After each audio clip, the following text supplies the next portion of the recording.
Hey guys, what's up? It's Thomas. Tonight we're back here with Caddicarus with the depressing world of bad Crash Bandicoot games. So yeah, finally back. Got the motherboard finally working. Had to get a new Intel processor, which was, I think, the major problem of it. So other than figure out where the, arrows go and getting everything booted up again. So we're back. Sorry for the scare. At least I was panicking a lot during that. So Taggart, thank you so much for coming on by. I owe you one. So anyway, let's get to this new, or at least an old, Crash Bandicoot. Huh? So be sure to like, subscribe for more. Hope you enjoy. Let's go. Let's go. Here we go. Yeah, I'm fine with the way things are. Yep. Didn't you hear? The Bricks and I are getting married. I love you. God. Bandicoot month is full of surprises, isn't it? I mean, we come together to celebrate Crash, it's my birthday month, and now I'm getting married to a wall. A wall. How much better could everything possibly get? Don't worry, we'll cover that video later. Nah, you don't want any of that. Huh? Yes, Who I are do. you? I'm Jason Station. J-Station?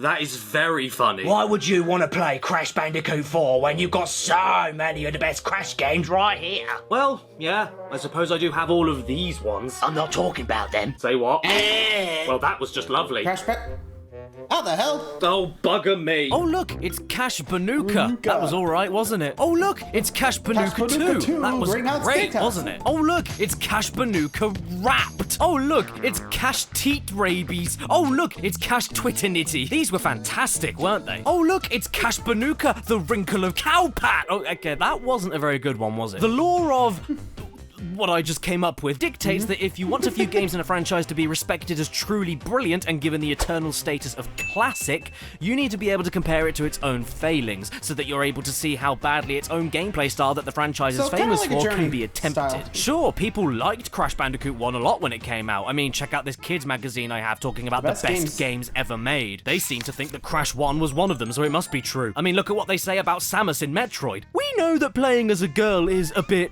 well, girly. Ew, cuties. Real talk though, kids, Halo Yo, isn't a Lord. difficult game at all. You wanna know what's really tough? SpongeBob. Why do I have this that? magazine? But no matter how much people loved or Crash Red- 1, when Wait, Crash 2 or came out and Technical refined and improved basically everything, I'll look it was that up clear then. where the original should have been from the very beginning, and it looks kind of bad now. But that's just hindsight. When Crash 2 came out in '97, you could only say that with the new knowledge you gained as a hardcore Dorito gammon, while gaming technology improved around you. Because at the time, nobody knew any better. This type of game was a new thing in that the 1996, truth? so people didn't 100% know how good this new gaming formula could possibly get until they experienced it for themselves. I mean, Jesus, people played Pong in 1972 and they thought that video games had peaked. That's it, guys, we're not getting any better than this. Pack up and go home. Wait, it's in colour now? And so it There goes you on. go. A sequel comes out, it improves itself. Another sequel comes out, it improves itself. And just Yeah. when there's a few people that start complaining about that gameplay style getting a bit too repetitive and too old or stale, another sequel comes out There which it tries is. to Wrap the fix cortex. all of those problems. Which then makes those complainers realise how good they had it in the first place. That's how I think gaming classics are born. You don't just finish making a never know game what you and then had until it's declare it gone. classic immediately. Only time will tell. And nowadays, we all know the original Crash trilogy is classic, because they remade them and they still hold See? up brilliantly today. The same can even be said about Crash's first attempt of a kart racer. again, Fantastic remake then, and and awesome. fantastic as a Woo! remake even now.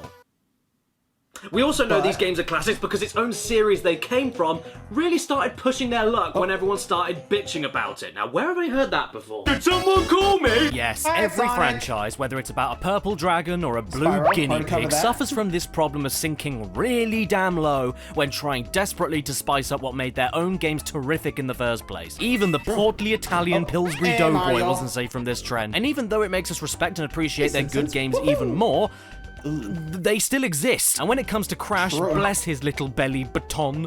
Once Naughty Dog had nothing to do with him after 4 games in, nobody had a clue how to use him. Party games, open world games, more racing games, portable side-scrollers, ideas that were picked up and dropped faster than my son, all in a desperate attempt to keep Crash relevant while completely ignoring what made him so popular and gave him a fan base to begin with. Did you ever wonder why the recently announced Crash 4 is carrying on from Crash 3 officially, despite Wrath of Cortex and Twin Sanity being labeled as Crash 4 and Crash 5 in Japan? All of these games are why, and we're gonna play them. Now, I have indeed taken a look at a few questionable games from Crash many years ago on this channel. Wrath of Cortex was one of them, and I'm not gonna bother looking at it in this video because I already went through it top to bottom in depth not that long ago. But suffice it to say, aside from the great controls, the enemies are pathetic and can barely touch you, the bosses from Crash 3 do nothing but poke you, Cortex's eyebrows have a mind of their own, the levels are way too big, Coco gets stuck floating in boxes, Monkey Bar swinging is slower than corpse decomposition, your eyes escape your head and float in mid-air, and Crash looks like an inflatable sex doll, which makes me want to be sick in my mouth. There's also this one level here where you can beat it to get the crystal by just letting go of the controller. Yes, I'm not joking about that. This is supposed to be a minecart race where you pick different routes to take to try and get in front of Crunch, and you don't need to press a single button and you will win. Seriously? This game is a masterpiece. I also did do a video on Crash Bash, but that was back in 2012. 2012. That was even before YouTube was taken over by Susan Wetwinky. And because that video is terrible, I figured I'd drop myself into this video nice and gently and revisit Crash Bash to see if it really was the beginning of Crash's downfall after Naughty Dog dropped in to start making games about angry, hairy men. So I guess it's time to conclude this year's Bandicoot month by acknowledging all of Crash's failures and getting them out of the way forever so that I never have to mention them again. These games I'll be talking about today have been heavily requested on my channel for years now, so sorry for the wait. There it is. I hope this is what you wanted. Oh wow, check it out. It's Crash and Bash. I reviewed this game when I was a clean-shaven child. The graphics as well are actually quite pleasant. The characters look good. And I don't know what I was talking about. This was the first Crash game to be picked up by another random developer after Naughty Dog lost the rights of the character to Universal. And that does spell bad news at the offset, but at least the new devs, Eurocom, didn't try to poorly replicate the original formula. They instead tried to do a Mario Party, but with a gorilla with an anus for a face. Doesn't mean the game is great though, despite it doing its own thing, because, spoiler warning, I don't think it's that great. Can we judge the game by the first world of adventure? No, we can't. Ignore him. Now, even though Crashle Bashle is a party game, if you're all by yourself, you can indeed play a single-player adventure mode. Ooh, get you. And in adventure mode, I decided to pick Cortex because when he's running, his hands turn into a canary. But you can't call this an adventure without a story. I mean, what do you think this game is? Hiking. So the intro cutscene clues us in on what's going on. In the most basic of terms, Aku Aku and Uka Uka are having an argument, which almost leads to the worst boxing match of all time because none of them have any arms. Prepare to fight! No, Uka Uka. The ancients would not allow it. Ah, do you know what? Aku Aku is right. Yeah, we've never done that before at all. No, we don't fight because the ancients won't let them do it. No, not even once. Don't want to piss off those ancients. Oh, by the way, who are the ancients? You know what's even weirder about this, though? The first line spoken in this cutscene is, How many times must you be told? You cannot defeat me. So why does Uka Uka even try to fight Aku Aku after all of that? Why give him the ancient's excuse? You both can't hurt each other. Aku Aku said so. Do you have memory loss, Uka Uka? Can Wood get Alzheimer's? Anyway, after this, Aku Aku has had enough and is about to bring the thunder. This bickering can go on no longer. Or he's gonna sound like a fed-up mother. And logically, just like when you catch your own kids bickering, there's only one way to settle it. Illegal cage fighting. Yes, instead of settling this tiny squabble between themselves, these omnipotent and all-powerful masks decide to steal their supposed friends and pit them against each other until only one is left alive. And Crash is A-okay with it. What is he doing?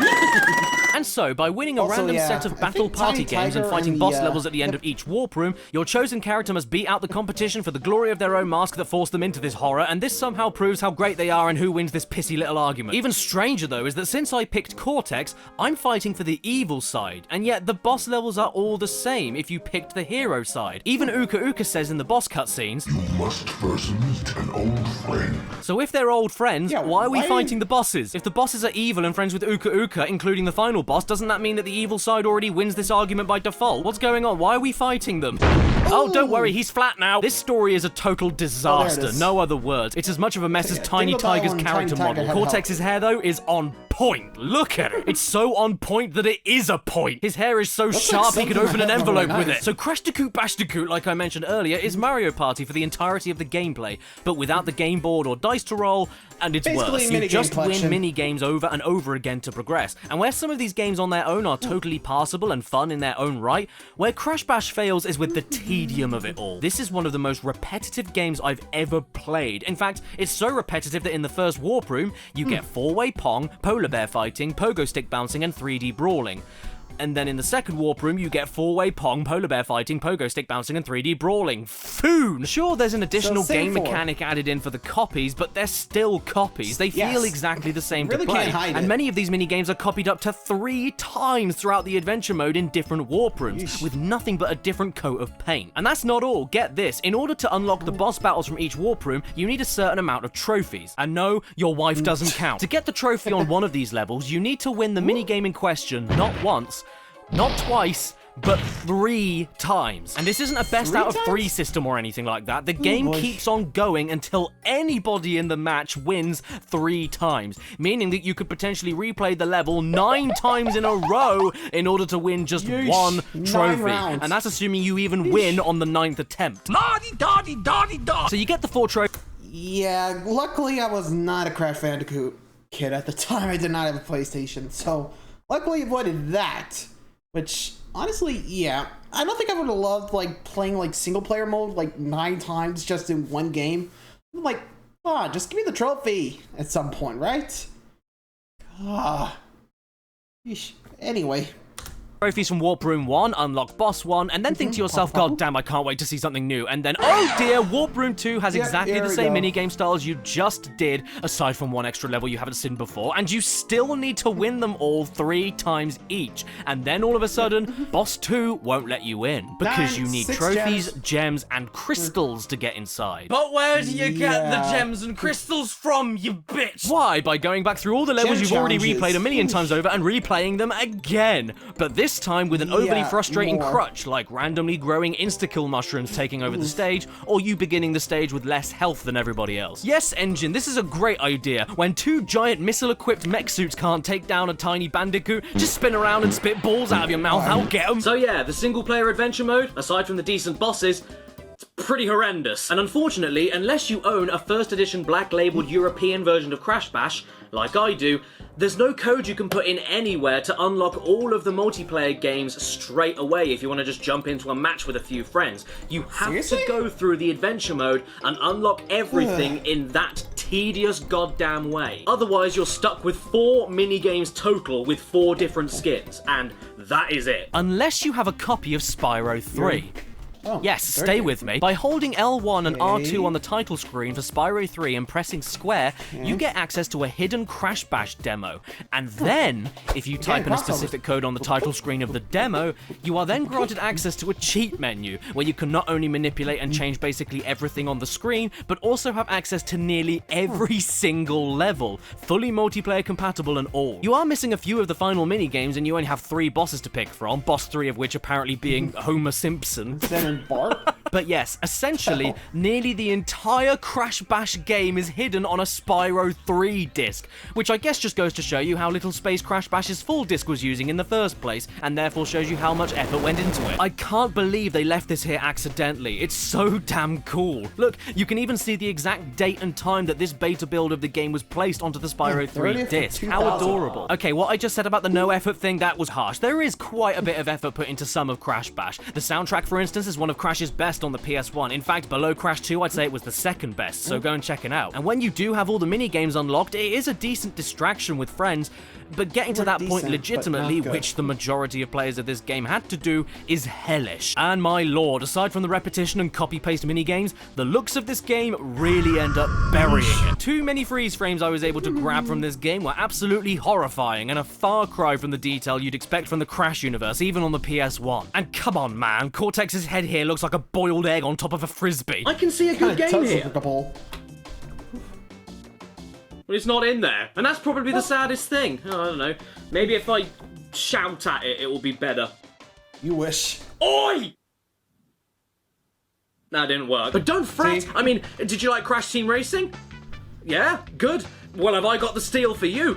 Because for the low, low price of 3, you can get Crash Team Racing, but on the PS2 with better graphics, and you fall through the floor all the time.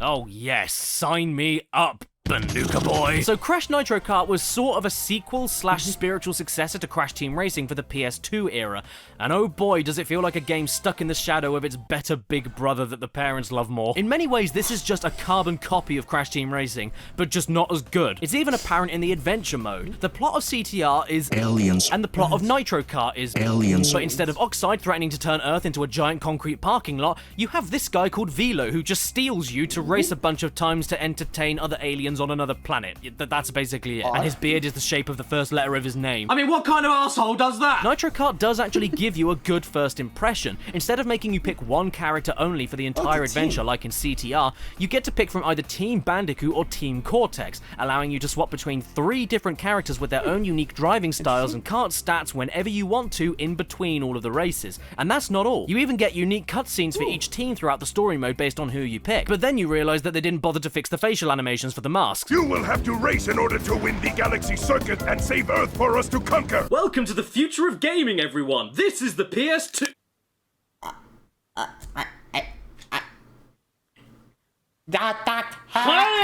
What's my name? Easy. Sloppy. Because that's what this game is. And that's a massive shame to me, because as far as pushing the Crash Kart racing games forward goes, Nitro Kart gave us a fair amount new and good. This was the game that introduced a new boost formula where the closer you leave the drift meter to the burnout, the faster boost you're rewarded with. A brilliant risk and reward system that they later brought back for Nitro Fuel. They gave us unique track designs with trap crates to break that activate different obstacles on the track to sabotage other players. There are some great new items like the tornado that picks up anybody it touches and goes around half the track. There's anti-gravity gimmicks in the levels that Mario would later copy in Mario Kart 8 11 years later. The adventure mode has this frenzy system where a meter slowly charges with your teammates throughout the race, after which you're able to use as many random items as you can before the timer runs out. The visuals can be absolutely breathtaking for a PS2 game, and hell, they even brought back the staples from CTR that made the adventure mode stand out in the first place, like the 3 token collection races, crystal grabbing arenas, and the time trial relic races. And since they already copied so much that worked from CTR, it would only make sense for them to copy the addictive, maniacal, and bouncy control style.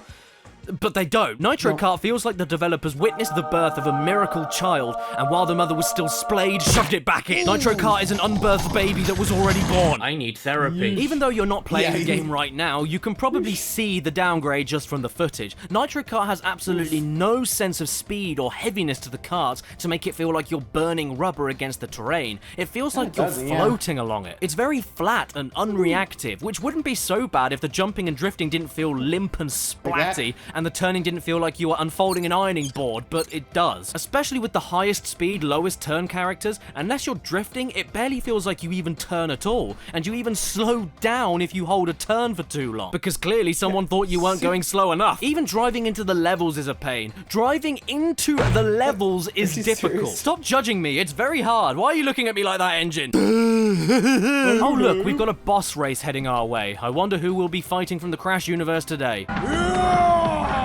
Oh. Okay. Trouble Monkey, I guess. This delightful little cherub is called Crunk. Don't know who he is? Neither do I. And instead of being introduced in a comically personalized way, where he's talking directly to the camera and intimidating the player, he instead gets forced into racing us by Velo. And then he says, "Nah, I don't want to race them, they're smelly." And then Velo says, "Oh, come on, please, Daddy." And then Crunk says yes. Yeah, that is the quality of the boss races we have in Nitro Kart. And as for the race itself, well, I've got to be honest, I'm not even sure it was a race. See you later, monkey beta. At this point, I'd rather have a race against that thing in Star Fox 64 called Bacon. The pathetic boss races aren't all either when it comes to the difficulty of Nitro Kart. In fact, when you mix in the Team Frenzy mechanic and new boost formula that is outright broken when you get the hang of it, this ends up becoming the easiest kart racer I think I've ever played. And the boss races don't even allow you to use Frenzy, so that's how easy they are. Topping all of this off is a piddling number of tracks compared to CTR as well. That did not feel good. And I don't even want to know what noise you'd make if you did feel good. And even though this is supposed to be a high-tech advanced PS2 follow-up to Crash Team Racing, Nitro Kart ends up being one of the most unpolished games I've ever played. Constantly clipping through the floor is one thing, but it's another thing when the frame rate tanks whenever there's more than 3 cards on the same screen. The shields don't even work half the time, and in some races you're even able to crash. How the hell did you do that? I genuinely love the track designs and the visuals of Nitro Kart, but even if you can get past the performance problems, there's no point coming back to this whatsoever, since it controls worse than Crash Team Racing and doesn't feel as good to play, which in a kart racer I would argue is the main thing you need to get right. That's why games like Mario Kart 64 or Double Dash hold up so well after all these years. Yeah, they've put some of the tracks from these games in the future installments, but you can always feel safe going back to these ones because you know you're going to be having a great time controlling the karts. Oh, and by the way, the loading screens are terrifying. Crash is dead. Oh wow, look at that! It's a bonus platform! You know what that means? Yeah, we've got an extra racing game to look at! So welcome everybody to the Caddicarus Bounce Round!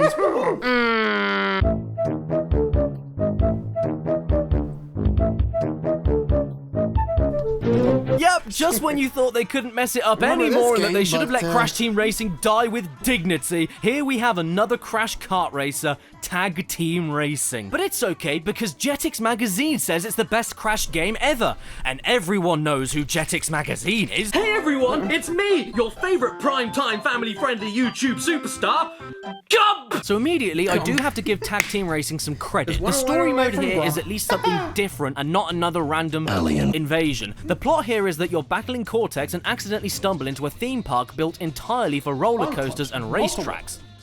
Is that a wang? And you get roped into recovering the power sources for each of the theme park's lands that were mysteriously stolen from Von Clutch over here. But we're only helping him to do that because whoever does help him wins ownership of the entire park, which Cortex really wants to do, and we can't let him do that. Perhaps a riddle or two! That's my Trolley Pack mascot, Willy Wumpa Cheeks. That sounds like a character from an adult movie. Smash Brandy's cooch. Yeah, probably that one. So Tag Team Racing is yet another Crash Kart Racer, if you couldn't tell. It's CTR and Nitro Kart again, but with a million extra pointless mechanics, and in my opinion, it's even worse. The car controls are unbearably stiff, the track designs are the opposite of interesting, the shortcuts barely mean anything, the music is boring, the engaging and skill-based jumping drift to boost system has been totally removed and replaced with an awful power slide move that doesn't even help that much and makes this noise whenever you use it. But the worst thing about it, to me at least, is the main gimmick that separates this racer from the rest, the clashing system. In any race at any time, the character you pick can turn into a ghost and clonk their way into another car of your choosing to merge with them. And as we all know, nobody can clink the clonk as good as Crash Badinky Dong. By doing this, you briefly turn the game into Mario Kart Double Dash but for war criminals, since you can swap between driving the car or aiming a weapon that has now attached itself onto the car in order to blow up everyone else until you run out of ammo. On paper, this sounds like the coolest edition ever. It's like Crash Team Racing meets Twisted Metal, especially since there's plenty of characters with unique weapons, there's loads of vehicle types with different defense, speed and handling options, and plenty of unique visual combinations for certain karts clashing together. But all of this falls apart like soggy bread once you realise that you only need to clash with one car, and then you've automatically won every single race. Engine.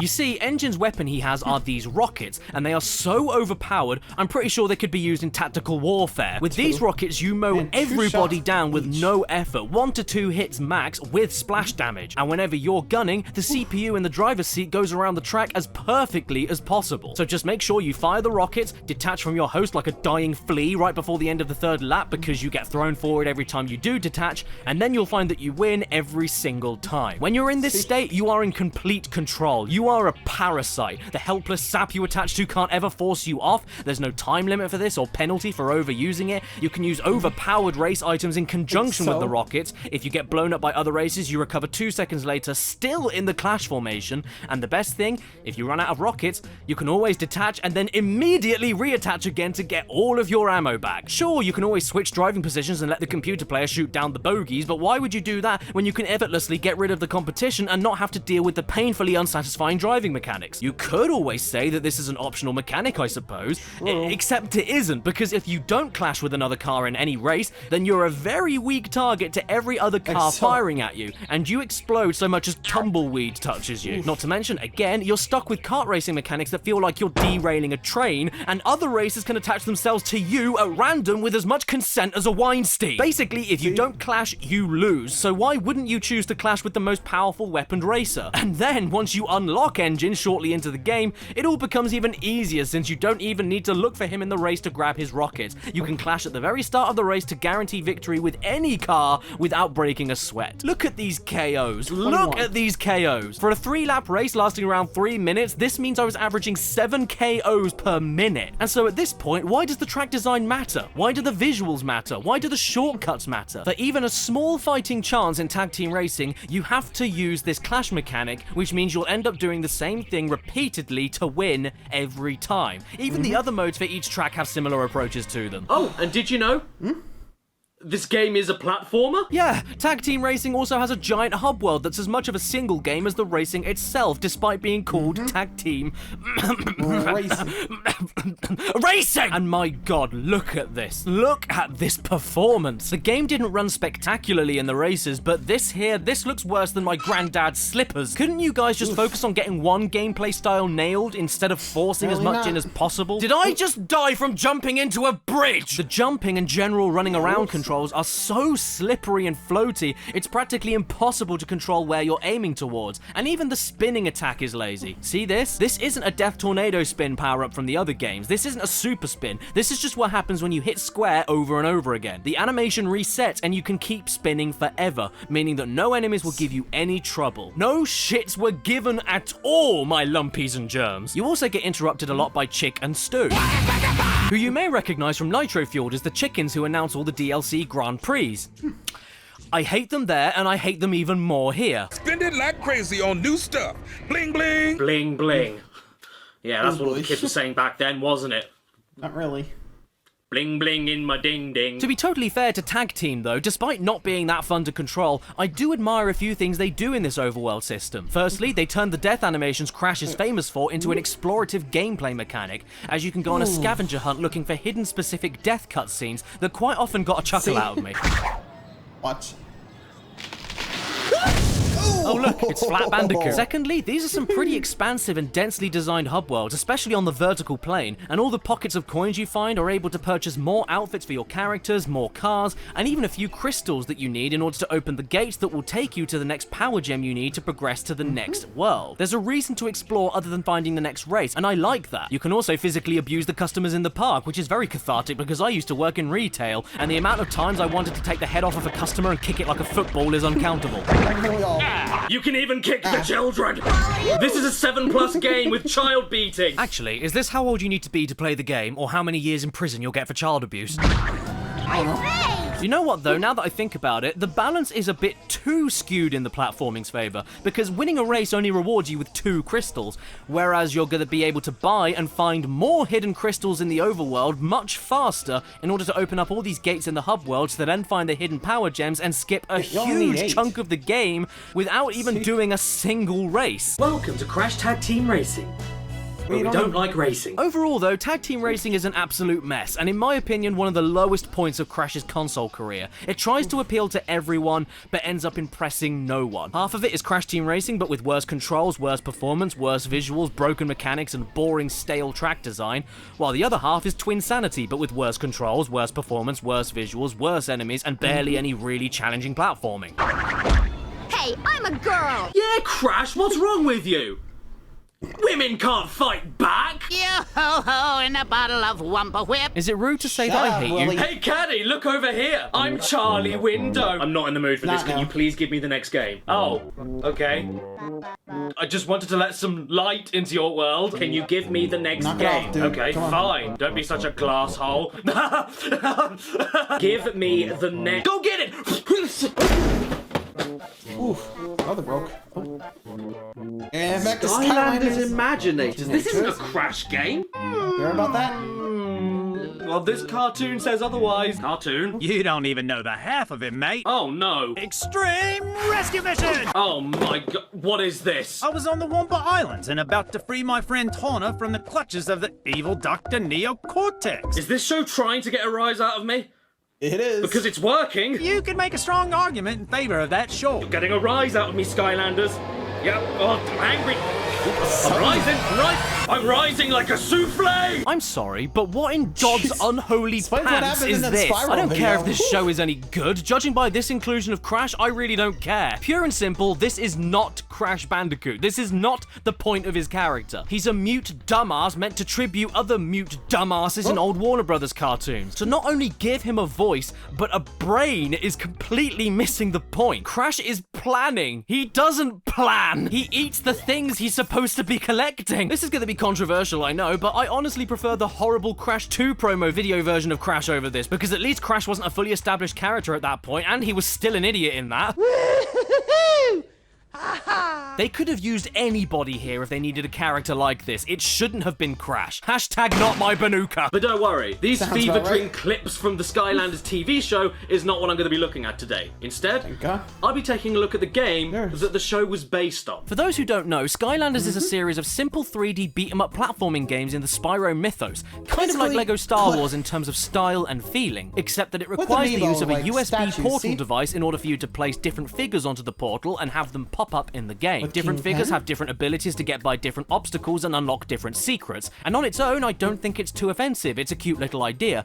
But in 2016, when we were constantly teased a Crash game on PS4 after 8 years of silence, to then have Sony go on stage and just mention casually, oh yeah, we're working on some remasters, and then go off and show a trailer for a game which had nothing to do with Crash directly, but instead had him as a cameo with one additional level to that game, felt like a little bit of a joke. People were not happy about this announcement back then. Remember, this was before we had seen anything to do with the Insane trilogy, and after all of the games that had spiraled Crash off downhill. This was Crash's official PS4 comeback. So to see him coming back on PS4 but in a children's toy collecting game was a bit of a bait and switch. But hey, at least the figures are pretty awesome. I love these little things.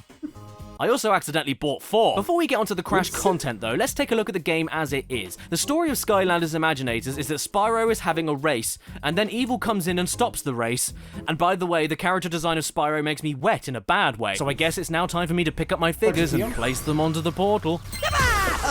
Oh my god, it's magic! Look! Look who it is! From my toy! It's Crash Bandicoot! I've got to say, it's very bizarre to see Spyro and Crash running around together in a game that isn't... But I welcome it. It looks weirdly natural here. And since we're in a beat-em-up, I really love how most of the moves Crash is famous for are translated into fighting moves that can be purchased with the coins that you collect. From super spinning to belly flopping and even sliding, it's all here, just not giving you the same utility as in the platforming games. I kinda like Crash here, honestly. I mean, he's a bit of a chunky monkey, but in this world and art style, he fits in quite nicely.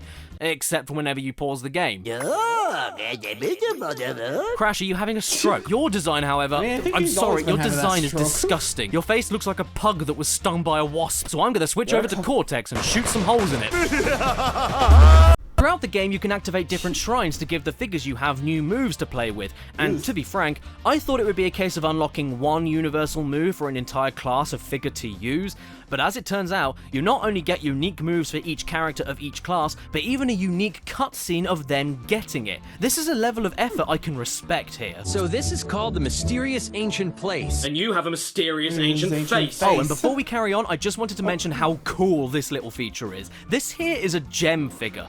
And not only does it light up when you place it on the portal, I like the pretty lights, but it also allows you to create and store your very own Skylander that has a specific class based on the coloured gem that you have. And this is as extensive as a bloody Bethesda game. Look at this. Individual body proportions, accessories, weapons, skin, and my favourite, the voice. Here's my hero. Do you like her? She's an armour-wearing, ram-horned snake woman with a fire bow, and I called her Fromage. A name that will echo through the ages. Fromage! So after we pass the first story stage, we're then let loose in the main hub world, which is when we then unlock the entire reason I picked up this stupid overpriced Playmobil set, the Thumping Wumpa Islands. It's its own exclusive level within Skylanders Imaginators with exclusive cutscenes and its own mini story to get through, featuring specialized obstacles and items, nice easy puzzles to break up the gameplay, and even the classic boxes to break for Crash. I have some news. Your old friend Spiral... What?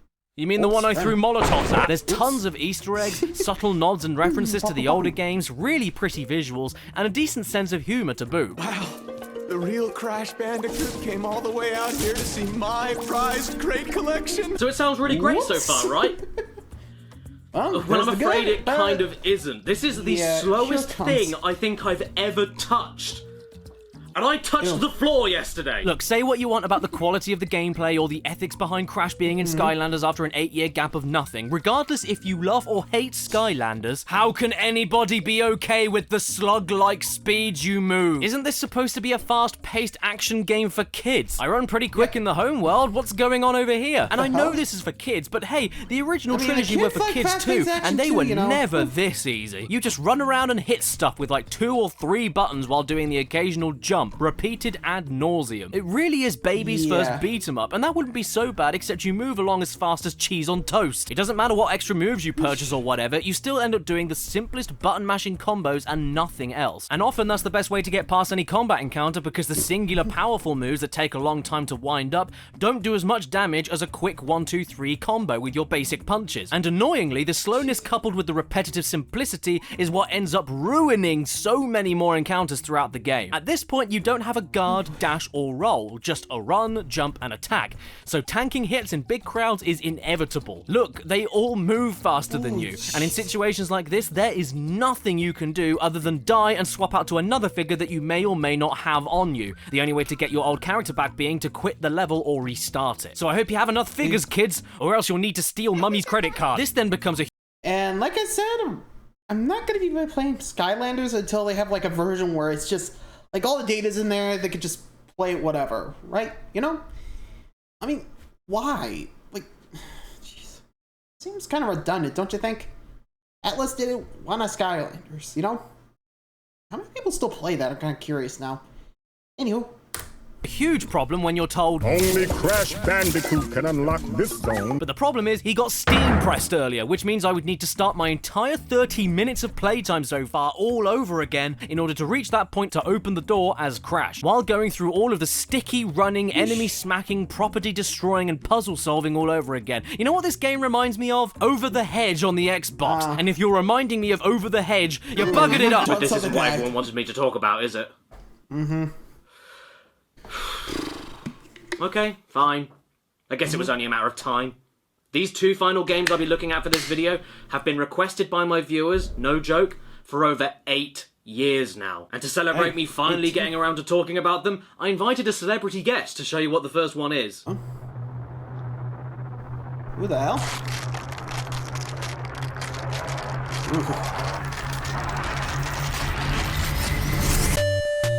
Thanks for that, Billy Willy. Now I'm just going to put my name in, which is Egg. Oh, great. Here we go, everyone. Crash of the Titans. Okay, so this intro cutscene I actually really like. This shadow puppet art style with no dialogue is a very unique way to set up the story, even if it reminds me a bit too much of Jungle Book 2. And I don't ever want to be reminded of Jungle Book 2. Okay, so should I start addressing the obvious? That being these awful designs, questionable character designs? I'm sorry, everyone. I know this version of Crash has his fans, but not me. This is a standing up orange hyena with tattoos. I mean, who does that? Tattoos are for pricks. He's dressed up like a rejected member of Green Day, and his entire aura reeks of the mid-2000s. There's no timelessness here. I still don't know why they did this, and I don't know what's up with the voices either. Crunch is like if Tony the Tiger was played by Mr. T. Cover your mouth when you sneeze. But hey, at least Cortex is still pretty funny. There is always that. Make a sucker. Hey, genius. I can't actually hear you. I'm really far away, and I'm flying like a hovercraft or something. And I don't hate the new Aku Aku here. I can still tell that it's him, but that face he pulls when he's shielding you is a little... And yes, I said shielding. There's a guard mechanic in Crash of the Titans, and even a roll, because this is yet another 3D beat-em-up similar to Skylanders, except much faster, and it came out 9 years prior. So this was actually the first attempt of putting Crash into a combat-focused setting, and I mean, It works, but this is no Bayonetta. There's nothing complicated going on or different strategies you need to come up with at a second's notice. There's no dashing or darting around, it's all incredibly straightforward. Crash runs around like he's late for a meeting, and most bafflingly, he doesn't even start the game with the spin move, which is like Sonic starting a game without being an annoying dick. You have to unlock the spin first, and get this, if you use it for a little bit, it makes you dizzy. Crash Bandicoot. Dizzy from spinning, which is all he's done since the beginning. This dude isn't Crash, he's a poor man's imitation. Why, you big fraud, you— This is so peculiar to me. I never thought I'd live to see the day where the words Combo King appeared on screen in a Crash game. And, Crash, wait, what's this? What are you doing? Stop it! Oh, okay, I got an achievement. What was it for? The right stuff? What right stuff? What, you mean this? This was the right stuff? I'd say this was the wrong stuff. But of course, I am blissfully ignoring the other major aspect of this game, which is presented to you on the front of the box. And I'm mostly avoiding it because of what it's called. It sounds like you're pulling someone off. Basically, there are a handful of bigger creatures that you can fight that after you start hitting them, makes a star counter appear above their head. Keep wailing on them to fill it up, wait for them to get stunned, then tap a button and— What is this magic? Yes, for some confusing reason, in Crash of the Titans, Crash can jack certain beasts to do his dirty work for him, which usually means just doing the same thing that you would already be doing, but just doing it harder. How did Crash get this ability? When did he learn it? Why does he need to do it? It's not explained.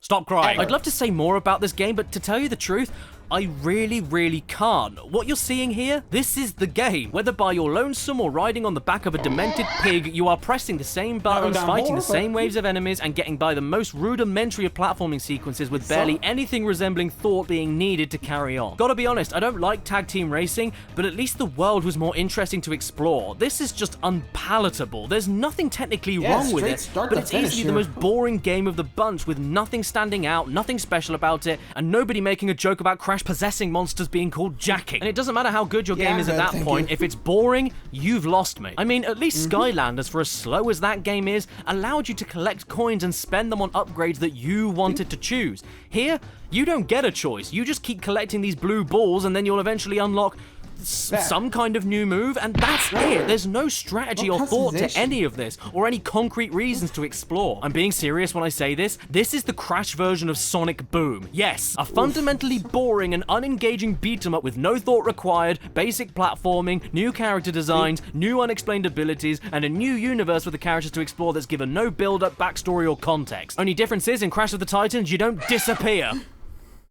And do you want to see where I couldn't take it anymore? Right damn here. This is apparently Uka Uka. Yes, this Uka Uka. Way to completely toss aside your old fans that you're still trying to attract back into the series after the platforming apparently got too stale. I mean, I think that it's a cool as hell mask design on its own, but that is not Uka Uka. I will take the Mojo and Bandicoot female back to our base. That's my Nan. And Cortex, my goodness. You know, I've heard people complain about Cortex's look in Crash Bandicoot 4, and here I am saying, huh? You serious? You could always end up looking like this. Cortex here looks like a cross between a toddler and an old man.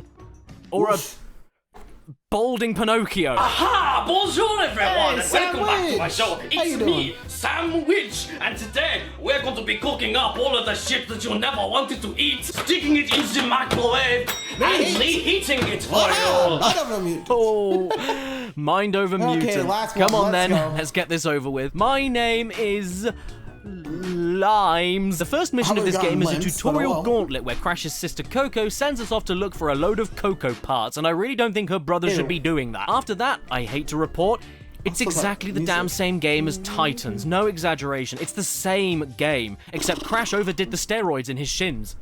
And now he has short shorts. Is that a lump? Oh wait, no, I'm telling a lie. There is something else a little bit different here. There's a kids art pack? What's all of this then? Oh wow. Are these fan arts from children that they hid in the menus of this game just to be cute? Oh dear. Crash is in a mankini. You know what? I'm gonna call it. I don't think this is kids fan art. I'm willing to bet that this was official concept art, because holy crap, this is the worst design of Crash I think I've ever seen. He looks like a gangly 30-year-old man dressed up as Crash Bandicoot, not actually him. The limb proportions are all wrong. He looks way too humanoid. He's too tall. And again, people complained about Crash 4 or the Insane trilogy even. Just look at this climbing animation. Look at it. Is this Crash Bandicoot or The Exorcist? To be fair to Mind Over Mutant though, even though it is the same game as Titans and the character designs have been left in the toilet, I've got to say, this is basically just a better version of Titans when it comes to the gameplay. From the start, you've got way more fighting moves to work with, including a last-minute dodging and counter-attack move to really let you get into the combat mechanics and let you think about what buttons you have to press. And you get more moves for all the platforming you'll be doing, the platforming itself being 10 times more interesting and involved than in Crash of the Titans, feeling a lot like Twinsanity in places actually. Not to mention, hijacking the Titans for fighting has more uses, since they don't only have their own unique special moves that can not only benefit you in combat, but also aid you in exploration and getting to secret areas. Even better, you can jump on and off any Titan you want to at any time and store them on your equipping slot, and you just need to press the equip button again to get straight back on them, making the flips between combat and Crash exclusive climbing and platforming feel way more natural and of the moment. The Titans feel like an extension to Crash instead of just something that you do every so often. You're not just going through the motions and hitting a single attack button over and over again. This is not half bad. I'd happily play this over Titans anyway, but at the end of the day, it is still a simplistic kids beat 'em up game, no escaping it, and it's really damn easy. Another person balancing on the other end would make it much easier. You're saying? Oh, was I not supposed to be able to do that? And to be perfectly honest, for as monotonous and mindless as this game does inevitably become, I won't lie, I thought it was a little bit worth it to watch all of the cutscenes linking each level segment together. These are the best cutscenes in any Crash game, no kidding. And for each level, they're done in a different cartoon style. There's flash animation, hand puppets, olden-timey, and the scripting, voice acting, and characterization is perfect. I'd even argue it's better than what Twinsanity had to offer in terms of humor. Just check out some of the gags that they somehow got away with here and tell me that you didn't crack a smile. Yes, it is I, Embryo. My name sounds like fetus. Call now and you'll also receive neckbeard in a can. Can't talk? Watching monkeys. Look at a monkey. Oh, right in his own mouth. Stare and dream.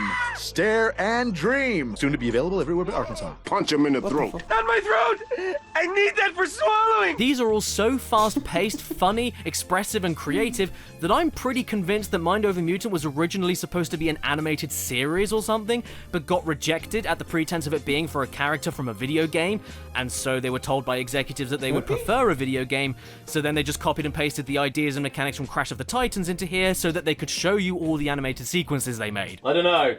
I smell a conspiracy here. Oh, hang on. Oh, that's just fish. I'm in the market. So I wasn't expecting this in the slightest, but this mini marathon of the post-Naughty Dog Crash Bandicoot games ended on a weirdly positive note. Mind Over Mutant is not that bad. I mean, it's not great. I wouldn't go out of my way to willingly play it again, but it's a lot better than the other toss we've seen today. But overall, when you see the Crash Bandicoot 4 announcement trailer and hear this little exchange at the end of it... How many times have you beaten this clown anyway? 3. Really? Only 3? Funny. Seemed like more. I can totally understand now why they decided to split the timeline after Crash 3 and pretend like the other games didn't happen. However good or bad you think these games were as the next main Crash installments, nobody can deny that they were all over the bloody place in terms of focus and direction, which eventually led to the original trilogy getting the insane remakes in the first place. People just wanted to go back to the good, solid stuff that everyone knew, everyone loved, was really tightly designed, and what made Crash great and lovable to begin with. None of this sack. Crunch. What the hell are you looking at right there?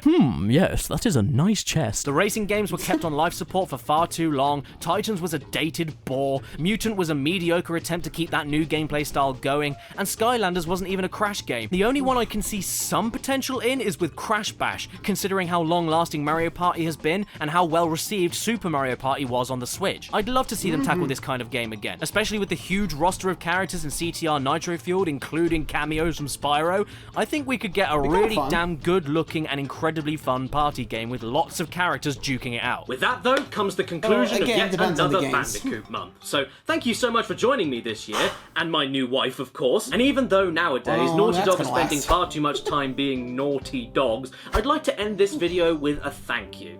Because without you, Naughty Dog, I wouldn't be here right now. Fair enough. But do you have a copy of Smash Brandy's Cooch? What? No. Let's don't. Subscribe and hit that bell. Follow me on Instagram and Twitter. Please. I'll give you a tickle. Special thank you to my executive producer. Ew. Don't tickle me, man. Anyway, there you go. The Bad Crunch Bandicoot games all redone. So, hope you guys enjoyed that one. Whew. So, till next time, guys, I'll see you for the next one. Good night, everybody.